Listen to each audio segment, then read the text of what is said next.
ಅಲಗಲಿ ಬೇಡರು. ಬಾಗಲಕೋಟೆ ಜಿಲ್ಲೆ ಮುಧೋಳ ತಾಲೂಕಿನಲ್ಲಿ ಅಲಗಲಿ ಎಂಬುದು ಒಂದು ಪುಟ್ಟ ಗ್ರಾಮ. ಹಿಂದೆ ಇದು ಮುಧೋಳ ಸಂಸ್ಥಾನದ ಆಳ್ವಿಕೆಗೆ ಒಳಪಟ್ಟಿತ್ತು.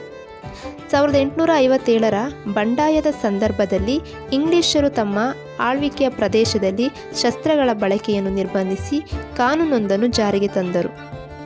ಇದನ್ನು ಅಲಗಲಿಗೂ ಸಹ ಅನ್ವಯಿಸಲಾಯಿತು. ಅಲಗಲಿಯ ಬೇಡರು ತಲೆತಲಾಂತರಗಳಿಂದ ಬೇಟೆಯಾಡುವ ಉದ್ದೇಶಕ್ಕಾಗಿ ಮುಕ್ತವಾಗಿ ಬಳಸುತ್ತಿದ್ದ ಬಂದೂಕುಗಳನ್ನು ಇಂಗ್ಲಿಷರಿಗೆ ಒಪ್ಪಿಸಲು ಸಿದ್ಧರಿರಲಿಲ್ಲ. ಬೇಡರು ತಮ್ಮ ಪರಂಪರಾಗತವಾದ ಹಕ್ಕನ್ನು ಉಳಿಸಿಕೊಳ್ಳುವ ಉದ್ದೇಶದಿಂದ ಇಂಗ್ಲಿಷರ ವಿರುದ್ಧ ಸಿಡಿದೆದ್ದರು. ಈ ಹೋರಾಟದಲ್ಲಿ ಅಲಗಲಿಯ ಸುತ್ತಮುತ್ತಲಿನ ಪ್ರದೇಶಗಳಾದ ಮಂಟೂರು, ಬೋದಾನಿ, ಆಲಗುಂಡಿಯ ಬೇಡರು ಅಲಗಲಿಯ ಬೇಡರೊಂದಿಗೆ ಸೇರಿಕೊಂಡರು. ಇವರ ಬಂಡಾಯವನ್ನು ಹತ್ತಿಕ್ಕಲು ನವೆಂಬರ್ನಲ್ಲಿ ಇಂಗ್ಲಿಷರ ಸೇನೆ ಅಲಗಲಿ ಗ್ರಾಮವನ್ನು ತಲುಪಿತು.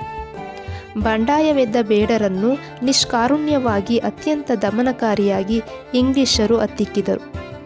ಬಂಡಾಯಗಾರರನ್ನು ಗಲ್ಲಿಗೇರಿಸುವುದರ ಮೂಲಕ ಈ ಬಂಡಾಯವು ಕೊನೆಗೊಂಡಿತು.